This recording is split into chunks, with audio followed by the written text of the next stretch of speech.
Can you believe I went to college for this?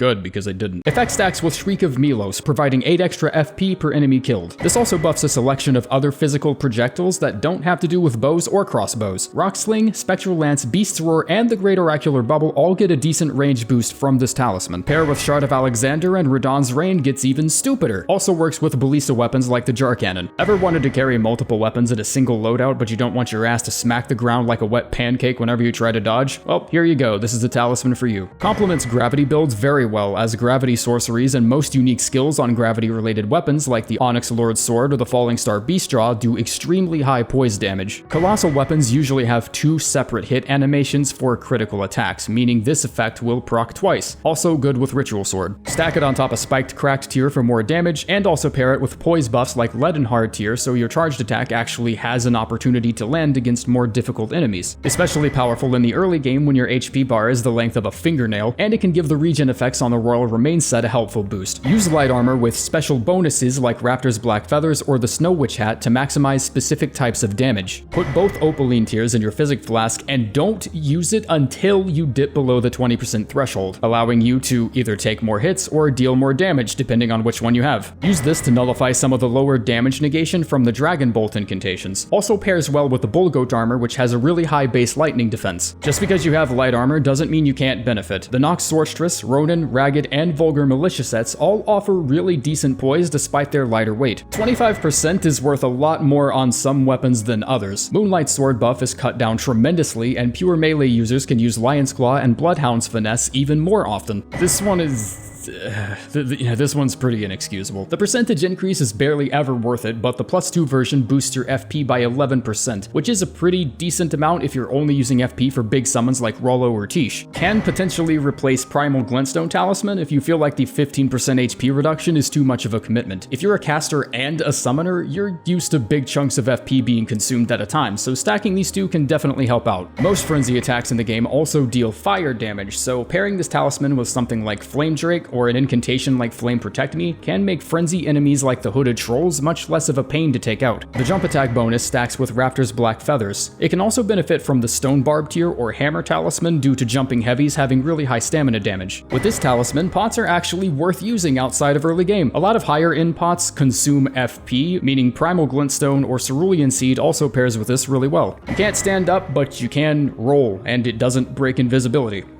Yeah, I thought it would too. This one also affects the noise of dodges, which is very useful for plenty of different situations. Crimson Amber medallions increase your health by a percentage of your max HP, making it immune to being set back in any way by a Vigor soft cap. Run this with Erdtree's Favor and the Radon or Morgott runes for super extra big PP. Use the Crimson Seed Talisman to mitigate the 20% reduced healing effects of Black Flame's protection. Minus 30% damage negation is way too much to even try counteracting. Use the Windy tier during boss fights instead.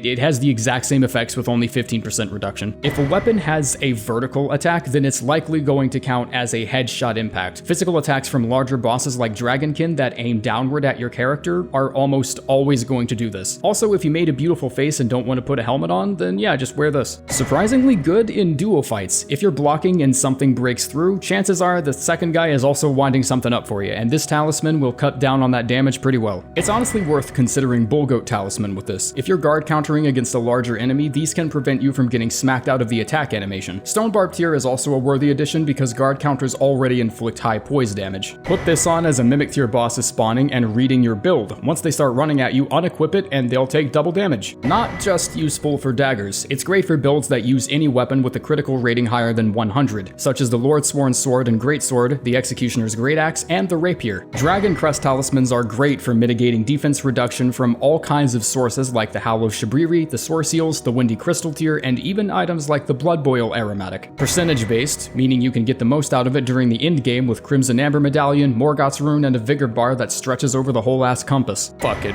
just use the Two Fingers Talisman. An unsightly 8% boost for me to perform a bunch of map gymnastics just to get Millicent to the Haligtree, drag my knightly ass all the way to Elphiel, put down a Putrid Tree Spirit being protected by some of the most insufferable arena design I've ever seen, kill Millicent's dumbass family, or kill her, and warp back to Gowry just just so I can flat out murder him is not even on the same planet as worth it. And it doesn't even buff support incantations. Like, you fuck this talisman, it's not getting a tip. If you don't feel like wasting a talisman slot, Opaline Heart Tier increases damage negation by 15%. The damage negation reduction from these charms only affect physical damage, so this works perfectly. Pairs well with the Fire Prelate Armor for maximum fire defense. Also, stop pairing this with the Fire Scorpion Talisman, those only lower physical damage negation. Summoning Mimic Tier with this on can take away that awkward blue spirit glow and actually make it look like a copy of your player character. With Dark Moon Greatsword, the buff may not be chargeable, but charged heavy attacks that release projectiles are affected by the Godfrey Icon. Not a good idea to pair this with Winged Swords just because the descriptions sound similar. More damage per attack means you can easily kill something before the effect activates. Use with Great Stars and an Ash like Wild Strikes or Prelate's Charge to maximize the healing. You know that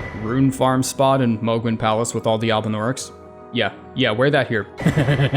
Fucking 4%. Get this shit out of my face. Honestly, 8% is still barely enough to be useful, but the fact that one talisman can boost this many spells and stack with so many other buffs is pretty significant. Depending on what sorceries you have slotted, you can pair Graven Mass with one of the Scorpion Charm talismans to maximize a specific kind of elemental damage. Power Stance Bleed Whips against the 3 NPCs, and you can get this talisman blindfolded. Great Shields have the highest guard boost, and this unfortunately means more diminishing returns. The talisman is more suited for guard blocking with weapons. The Carian Knight Sword and Lazuli Glintstone Sword can both take advantage of their guard boosts for a few frames during their heavy attacks. I'll be honest, your base stamina regen is already pretty high for a Souls game, but that means nothing when your inputs are so delayed the game ends up saving your dodge for after you've already been clocked by something half the time. Pair it with a Winged Sword Talisman and the Green Spill Tier and throw your enemies into a meat grinder with the Stunlock machine like Spinning Strikes. Fucking, I don't know, man. Find an enemy that does holy damage and fight the shit out of it. Hammers have some of the highest stamina damage in the game, so stack it with Stone Barb Tier for even greater efficiency. Take your Great Hammer of choice and give it the Endure skill, and if it's not a dragon, then it can probably just be R1 spammed until it dies. I don't play PvP that much. I don't play it ever, actually. Getting two-shotted by every semi-competent build in the game doesn't sound like a fun time to me. All I know is the message will still tell the player they're being invaded even if you wear this talisman, so if it does have worth somewhere, then I'm missing it. The best place to use this is probably fighting the Dragonkin Soldier in the Lake of Rot, because 90 extra immunity means rot buildup is just not on your mind as often, and you can focus more on the actual fight. The effect only lasts for 20 seconds, but dedicated builds can keep the timer going by repeatedly applying poison or blood loss to either themselves or enemies. Rotten Stray for rot, roll over bleed. Horseback combat is kinda useless, but the talisman is pretty decent against field bosses like the Knights Cavalries or the Erdtree avatars, and I guess holding a sword to your side and scraping it through groups of mobs does feel pretty cathartic, so you can do that, but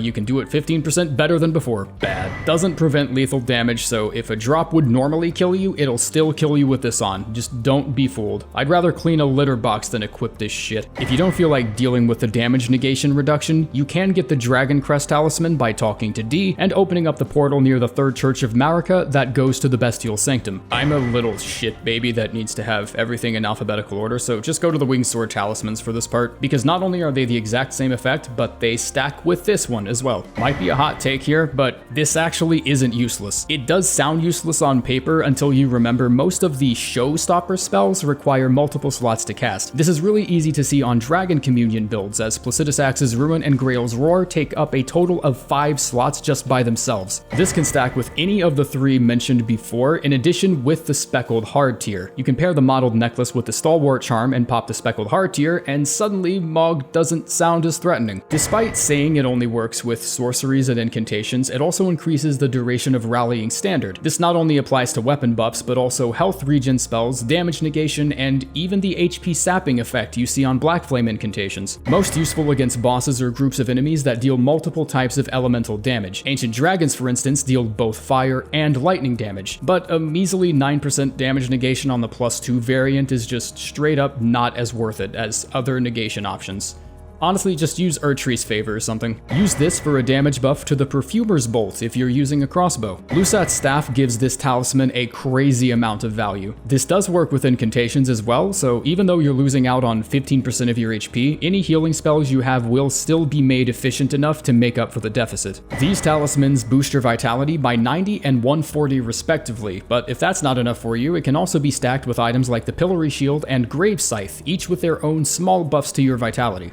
Talismans like these aren't only great for meeting weapon requirements early game, but the extra stat boost is really helpful if you're looking to squeeze out some extra damage from weapons with good scaling. The effects of this talisman are much more noticeable when used with spells that are naturally slow to start, like the Dragon Communion incantations. Pairing this with Moon of Noxtella honestly gives you some sweet benefits, because a lot of the spells that take a moment to spool up just so happen to use multiple slots. Useful in the early game for more than just the health and stamina bonus. The strength and dex increase can help you meet the requirements of that great axe you've had shoved up your ass for 20 minutes, and you can stack it with other early game attribute boosters like Oath of Vengeance. 30% change to the sword's 10 is a huge deal. Combine this with the bubble tier, and the first time you take damage will be just about nothing. Also wonderful for no level runs. Taker's Cameo and Blasphemous Blade to keep yourself topped off, and Crimson Seed Talisman for when you take heavy damage and drinking a flask is just barely not enough. If it has the word roar in the name, or anything synonymous with it like cry or shriek, then chances are it gets boosted by this talisman. Starcaller Cry, Shriek of Milos, not Howl of Shabriri though. No, apparently a howl doesn't classify as a roar, and apparently neither do roars. Grail's Roar doesn't benefit from this talisman, leading me to believe it's solely used for weapon skills, but it also doesn't work with Regal Roar.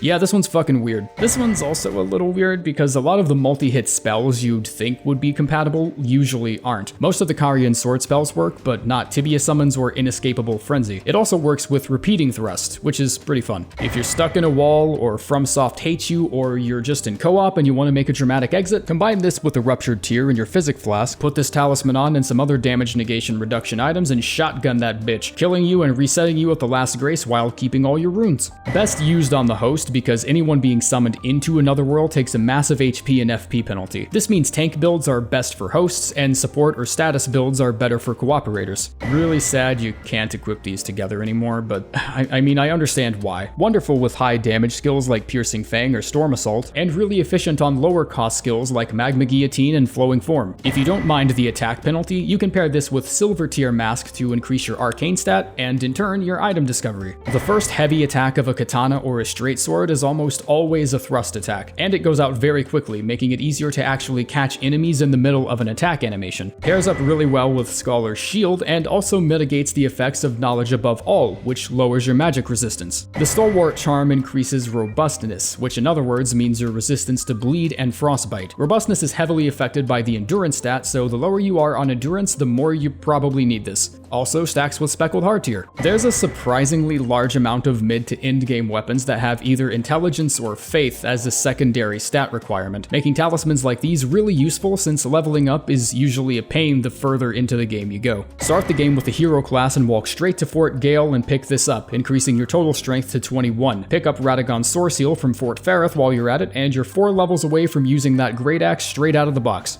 Works with goddamn everything. Find a cluster of small mobs and just mow them down for a top off. Blasphemous Blade and Great Stars are also good weapon choices for extra healing. Ironically, not too efficient with Twin Blades. Since it enhances the final light attack, you're better off using this with a weapon with a shorter attack sequence like a Great Spear, or weapons with quicker alternative movesets like the Guardian Sword Spear or the Godslayer Greatsword. Handy incantations like Flame Cleanse Me should really just be on every build just because they can. If you don't often run faith-centered builds, this talisman can help you get past the stat requirement. Son, we have the Greatshield Talisman at home. An 11% stamina boost bumped up to 15% with the +2 version is a huge deal. Can be stacked with Greatshield and Curved Sword Talisman for a guard-focused build, but you also have access to Shield Grease and Scholar's Shield very early on if you want those slots for something else. Oh, holy shit, this was gonna be a throwaway video idea, but I had no clue there were this many talismans. Almost as many as there are incantations. I combined a few here and there, but only because I didn't really feel like it was necessary to give separate tips for what's basically the same talisman functionally. And no, I don't know why I separated the Drake Talismans and not the Scorpion ones. So, bye.